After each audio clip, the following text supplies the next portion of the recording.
Street Fighter is one of, if not the most popular fighting game series ever made. It has pioneered the gameplay we see in King of Fighters, Tekken, and in some ways, even Smash. Ever since Street Fighter 1 hit arcades in 1987, people have been drawn to it. But why? Could it be the great gameplay, beautiful stages, the instantly iconic music? The answer to all of these questions are, of course, yes. But perhaps one of the most important things this game did right was introduce us to the legendary cast of Street Fighter characters. Through the years, Street Fighter has accumulated quite the cast, but that doesn't mean that they're all created equal. In this video, I'll be counting down my top 10 picks for Street Fighter 6. The battle has begun! Are you ready?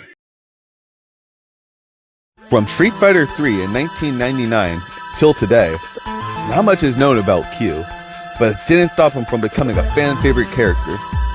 His mysterious demeanor, tall stature, are all traits that set him apart from the rest of the cast. Unlike Chun-Li or E Honda, Q doesn't fight using a conventional martial arts style, instead opting to unleash a random assortment of long-ranged attacks. Unlike most other characters who use long-range attacks, Q doesn't even use projectiles. His speed and range is enough to make anyone sweat. And while some Street Fighter characters just fight for the glamour, to get stronger, or even to sponsor their own business, we don't really know what Q's reason for fighting is. And I think that's what I like most about him. That we don't really know. It has been said by Capcom that he could appear in any time and any place. So hopefully, he'll appear in Street Fighter 6. They wouldn't even have to do much to his design. His design from Third Strike would work perfectly in HD. And although we had G in Street Fighter 5, I much preferred the Iron Mask mystery known as Q.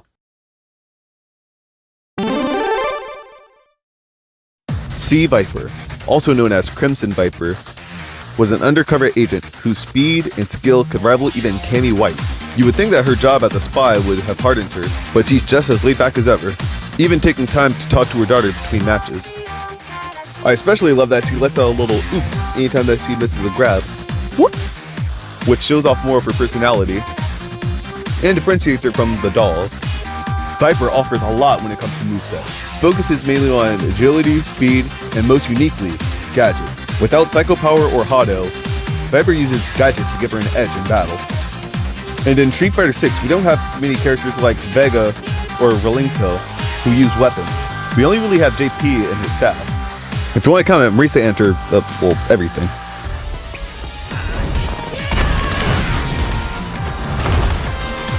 And I know I made this list based off of Street Fighter characters who I want to return, but I can't help but wonder what if they made Lauren a playable fighter. Lauren is C. Viper's daughter. We've already seen Chun-Li training Li Fei, so I can't help but wonder if they're getting us ready for the next Street Fighter cast. What will happen now? So far, the oldest character on my list, Karine Kanzuki, from Street Fighter Alpha 3 in 1998. She made her way up the ranks into becoming an icon, after being rivals with Sakura. This fashion-heavy fighter is no stranger to conflict. You might not think it just by looking at her, but she's a fighting warrior, studied the martial arts style of Bate Shuang to perfection. The style focuses heavily on open palm attacks and moving in close range to defeat your opponent. Elena specializes in a kick style of martial arts, but not in the same way as Chun-Li or Juri. While Chun-Li studies Tai Chi, Elena studies Capoeira, a leg-based fighting style based around the style of dance. Elena can use her long legs to sweep the ground around her, making for a great long-distance fighter. We haven't seen any fighters with this style since Elena, so that's why I want to see her in Street Fighter 6. Unlike most heavyweights, Alex can fight with incredible speed, which led him to being a fan-favorite character to play in tournaments or competitive play. There was a time where Alex was actually the face of Street Fighter. Even now, in my conversation about Street Fighter, the name Alex always appears. We have the speed of Ryu and the strength of Zangief together. Yeah, you could really tell they're trying to get him to be liked by fans. And you know what? It worked.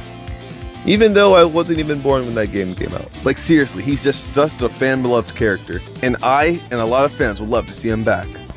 And besides, he gave us some of the best grabs and B triggers in Street Fighter V. For our next character, we're going back to the year 1998 with the release of Street Fighter 3. Alpha 3 brought a lot of newcomers, but one that stands out above the crowd is Rainbow Mika. Because of the popularity of wrestling in the 90s, Rainbow Mika was born into Street Fighter. And although we do have some characters who have a lot of grabs and suplex style moves, we don't have very many wrestlers based off of WWE fighters. And we know we're getting Zangief, so why break up the duo? I think that Rainbow Mika's personality really does stand out amongst the crowd, of being flashy and over the top. Despite this, Rainbow Mika would only go on to appear in 2 games, but that didn't stop her from making this list. And honestly, that's part of the reason why I want her in Street Fighter 6, because she hasn't made a whole lot of appearances in Street Fighter. Not even to mention, in Street Fighter 6, everyone has a fresh new design. I would love to see what they could come up with for Rainbow Mika. And she could even call out a friend to help her fight, which would normally be illegal, but for a wrestler like Rainbow Mika, I guess it should be expected. I mean, it's a phenomenal sport to watch, and with Mika, fun to play. Not even to mention, she packs a punch. I guess this isn't my first time talking about wrestling on this channel. She has great mobility, speed, and power, both in Alpha 3 and Street Fighter 5. The only problem is, those are the only games she appears in, and that's why I want Rainbow Mika in Street Fighter 6.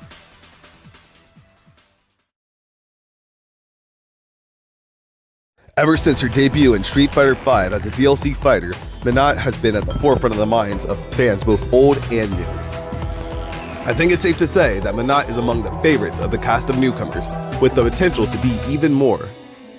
This elegant lass is the protege to the esteemed Rose, a fortune teller born out of psycho power.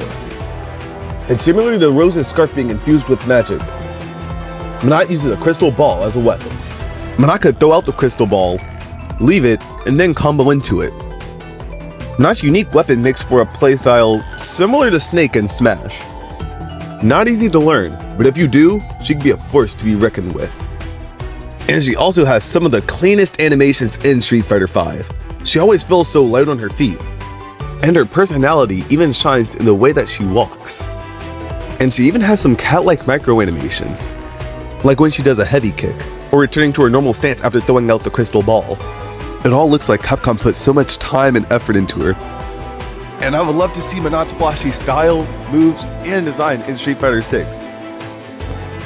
Just look at the difference from Chun-Li in Street Fighter 5 to her in Street Fighter 6, or Ryu, and Dhalsim. They all look so distinctly different. Well, except for that last one.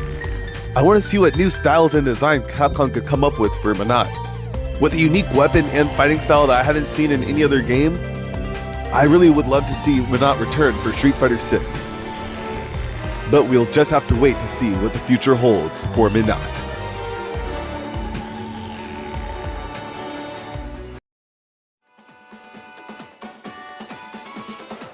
Sean Masuda. Sean's ironically from Street Fighter New Generation.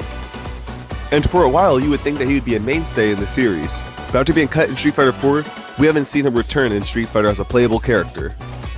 He's only briefly seen in Street Fighter 5, but takes a backseat to his sister, but we haven't played as Sean in a long time. Hopefully that's about to change with Street Fighter 6. Sean was to Ken what Menat is to Rose. Ken would train up Sean with a similar fighting style to himself, but Sean would eventually develop it into something new. You can see Ken's influence, but Sean puts his own spin on it. I was hoping that Sean would make it into Street Fighter 5 as a playable character, but it never happened. So going into Street Fighter 6, I'll continue the dream. If only if he wasn't cut from Street Fighter, he could have actually grown to be one of the icons. But sadly that hasn't happened yet for him.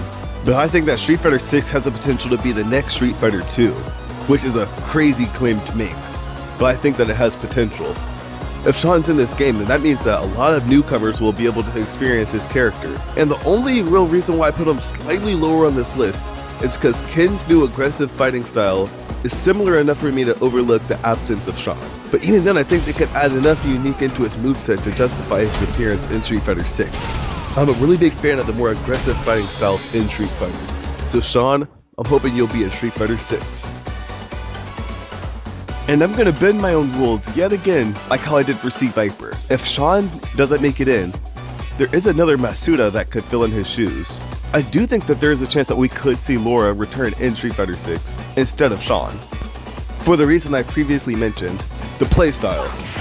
Sean and Laura's playstyles are vastly different from one another. Since Laura uses Jujutsu, I wouldn't be too surprised if they chose her for a unique playstyle. Sean was trained by Ken, so that means that they do have a lot of similarities in their fighting style.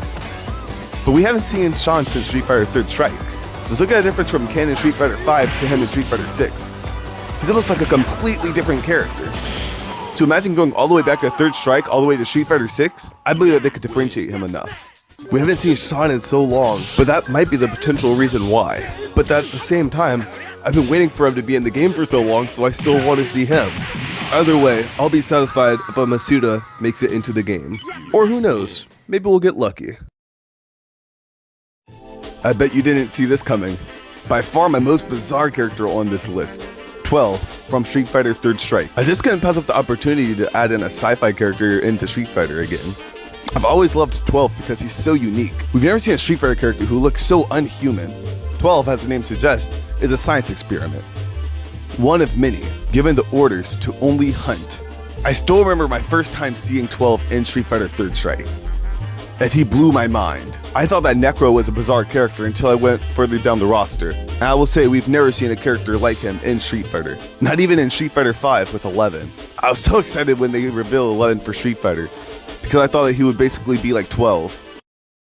Which, don't get me wrong, I love new content in video games. The more content, the better. But that just made me want 12 even more. Outside of Street Fighter 6 and some of Street Fighter 5, Street Fighter 3rd Strike has some of the best animations in a Street Fighter. And 12 plays with that art style so well. Like here, when he turns his arms into tentacles, that is just disturbing. He contrasts the rest of the fighters so well because it's Street Fighter. You expect to just fight people on the street. Not only that, but in 3rd Strike, his super let you turn into the opposite player's character. Almost like Captain Ginyu in Dragon Ball FighterZ. This is a double-edged sword. Because if the character you're fighting against isn't all that good, you're basically putting yourself at a disadvantage. But I always like that gamble. If someone tries to counterpick your character, you pick 12. They won't know it hit them. Wait. Before you say it in the comments, I know that 12 isn't exactly the best character to play in Street Fighter 3rd Strike. I mean, he has basically become the laughingstock of the game, but I'm more so going off of the aesthetic and the character versus the frame data on this one. Because just look at all the characters from Street Fighter 5, and then look at them in Street Fighter 6. I don't think it necessarily matters too much. But yeah, if we're going off of Street Fighter 3rd Strike, he's not the best.